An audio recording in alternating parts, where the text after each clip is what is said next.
What's up everyone? In this video we're going to go over some PvP tips that will hopefully help you out while fighting on the seas, so let's get right into it. First thing we're going to look at is the settings, starting with our audio settings. Can't stress enough how important it is to use headphones or a headset in this game for stopping boarders getting onto your ship. So head to the settings menu, head down to audio settings, and the key thing here is we want SFX volume set to 100. Everything else I run at 60. I keep my music volume off, but you can run that on if you want to. And then what that will do is it will help you hear people swimming near your ship. It will also help you determine which side they're boarding on. To go along with this, there's a setting in the Xbox itself. Your Xbox defaults to this setting, so it's worth changing. So what you want to do is head into your Xbox settings, general, volume and audio output, chat mixer, and I set this to do nothing. And now what that will do is it will stop your Xbox from lowering your game volume and amplifying your chat volume. Again, this is going to help hearing people swimming near the ship. And as long as you've got two headphones in, you'll hear which side of the ship they're boarding from. The next settings we're going to look at are controller binds. So you want to make use of your D-pad here, as well as the RB button. You only have some preset messages on the RB button, which is a little bit wasted for such an easy button to press. Because I've only got a small brain, I only run with my food and my throwables hotkey to the D-pad. On top of this, you've got the right click, which you can use as well. Nice easy buttons to press. You also get the bonus that you can cycle your food, cycle your throwables. You can set your bucket, you can set your wood, whatever you think's useful. So head into your settings, controller, press A on any of these, and then set it to the button that you need. Now we've got the settings away, let's start looking at ships and the roles that your crew should be playing on each ship. Sloops have a pretty easy answer, just learn everything you can on it. They're quite easy to maneuver, the sails are very quick to turn, the anchor's very fast to raise. To start with, I'd probably have one person on ship at all times, one person practice boarding.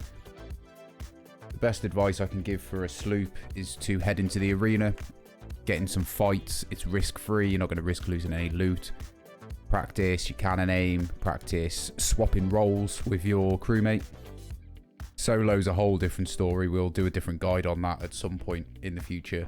But if there's two of you, keep one on the ship to start with, keep one off the ship causing havoc, and get used to swapping out your roles. Brigs are the easiest for me to talk about, it's what we play on most. So I'm just going to talk you through how we set our roles between the three of us. The first, we'll call it the captain. He mains the helm, calls out the general directions the sails need to go, lets the crew know what angles are approaching for cannon fire. Well, the way we run it is our captain will be a backup boarder, and if he doesn't need to be on the helm, he'll be on cannons helping shoot. Boarder is the next role, that's where I generally sit. So my job on the ship is to look for opportunities to get aboard the enemy. When I'm not off the ship boarding, I'll help wherever needed, be it cannons, repairs, aimlessly running up and down the ship, etc. And then the last role is the ship person, maybe? Needs a better name, I think, for that one. But our ship person will rarely leave the ship. They'll be backup captain if needed.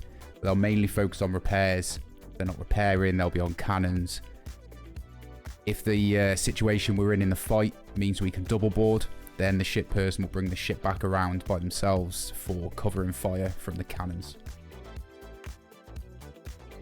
Next we'll look at galleons, and just don't play on a galleon, honestly. But if you were to play on a galleon, it's very similar to the brig. There's a few slight changes that I would make. So in this setup, the captain would always stay on the ship. Galleons are a little bit difficult to maneuver. So you always want two people on the ship at all times. This would be the captain and the ship person. What you can do on a galleon is assign one person to cannon fire permanently. Their backup will be helping on repairs, and your ship person will pretty much solely be on repairs.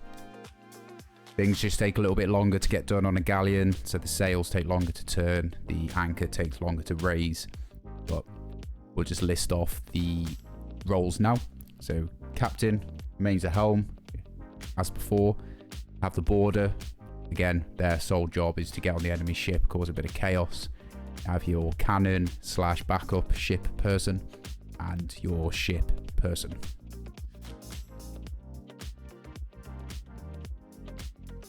Now we've had a look at our roles, we're going to start talking about some basics of strategy and ship positioning in fights. There's always an easy answer, and this is to be somewhere you can shoot them but they can't shoot you. Easier said than done in most situations. The general focus when steering your ship is keeping your ship off the broadside of your enemy unless you intentionally put yourself there. Sometimes it's unavoidable to put yourself in harm's way, but the aim is to control the battle enough that it's your choice. Take a few cannon hits, but your enemy gets hit with a juicy cursed cannonball from you. You get their anchor down, you get aboard, it's a win. Keep an eye on your ship's position as well as the enemy's position and make the best decisions you can at the time. So let's take a look at an example. So here we've been chasing a brig for a little while in our sloop. Normally it's an impossible one to catch up to. They made a crucial error in one of their turns, which meant that Hendy could get on the ship. He calls out to me that the anchor's down. He's managed to get the anchor down. I'm behind the ship here. Raise my sails up so I can bring the ship into a stop behind their ship. Onto the cannons. And as you can see, even if Hendy were to die in this situation, I've still got a really good cannon angle on them. If things were to go worst case, I could just drop my sails, get the ship moving. Thankfully, in this situation, Hendy got all the enemies dead, and it resulted in a good sink. You can see at this point, our ship is now on their broadside, but they're that distracted. They've taken that many holes that it kind of doesn't matter at this point.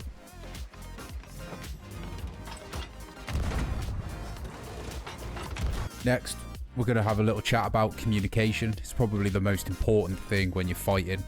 Why having a consistent crew that you play with quite often can be useful, because you'll get used to your call outs and your comms.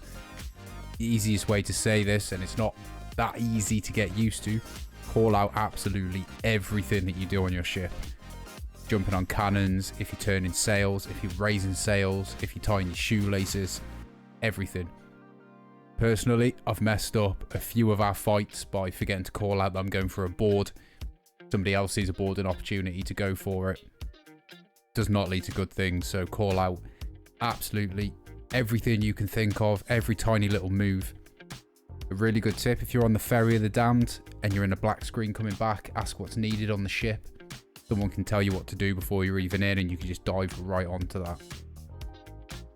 We've got one last thing to discuss before we tie all this in together and talk about realistic, real life strategies and fights, and that's boarding. My favorite thing to do. We're going to watch a few examples and flash up some tips as we do it. So here's the first bit. We're checking for the angle on the ship. What you want to try and do is get your cannon to fire in front of their ship so you can swim up for a board. But, well, ideally you want to land on their deck and be a god. But realistically, get in front of their ship, then you can approach. Next thing you're going to do is, as you're firing across, you're going to be looking at what the other crew's doing. So are they repairing? Are they on cannons? Are they raising a mast? Etc, etc. It'll give you a good idea of what you're going to do when you get on the ship. Try and approach from underwater if you can. I'm terrible at it, to be honest. So I tend to just swim. I lose my bearings so quickly. When we're on the ladder, when we're going to use our other senses, so we're going to be listening out for what people are doing. Can you hear the cannons going off? Can you hear people hammering wood into the ship? Can you hear people raising a mast? In this, as I crest over the top of the ladder, they're both standing right in front of me with their guns out, swords out. Not going to be a nice board. I make the decision here not to go straight for the anchor. On a sloop, it's tricky. They're just going to kill me instantly. It doesn't go massively smoothly, but we jump over the side and we're going to try and distract them until we can get back around to the anchor. As we come up, we spot a man. We know that there's a guy underneath, which is great for us. Gives us an opportunity. I try and jump over here, get the anchor. It's a little bit sketchy on the jumps, but we jump over. We manage to lower it just. Now the goal is keep them off the anchor. Let that drop so your crewmate can get in for some cannon fire. Try not to blunder yourself as much as I do in this clip. Doesn't help. Now our goal now is keep them busy, keep them distracted from what Hendy's doing on the ship. If you can kill them, great.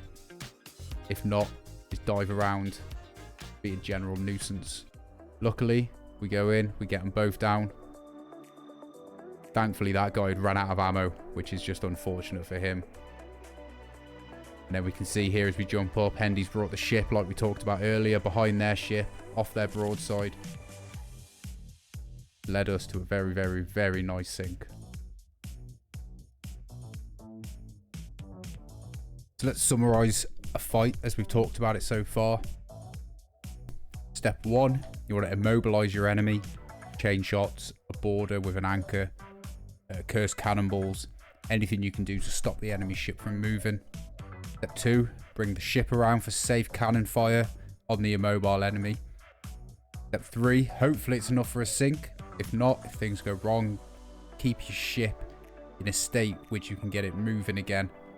Step 4, if you need to, re-engage and repeat from step 1. And lastly, before we close off the video, things you want to prioritize on your ship. The first thing, you always want to kill a boarder before they get on board, or as they're getting on board. Do not let them drop your anchor. They're going to try and immobilize you. Based on that, you want to keep your ship mobile. So if you get hit with a chain shot, you can catch your mast as it goes down. Get your anchor up as soon as possible. Keep the ship moving in a safe direction. So if you're on their broadside, you want to turn away from the ship. Next, focus on your repairs. Keep your ship new. Your mast gets hit with a cannonball. You want to repair that as ASAP. And then finally, fight. So I hope you found this guide useful. I'm going to follow it up with some guides on some of the PvE content in the game. You can leave a comment below on any way I could have improved this guide, anything you want to know about Sea of Thieves in general, about PvP, about PvE. Let me know. If you enjoy my content, please subscribe. It helps the channel massively. Take it easy, stay safe. We'll see you on the seas.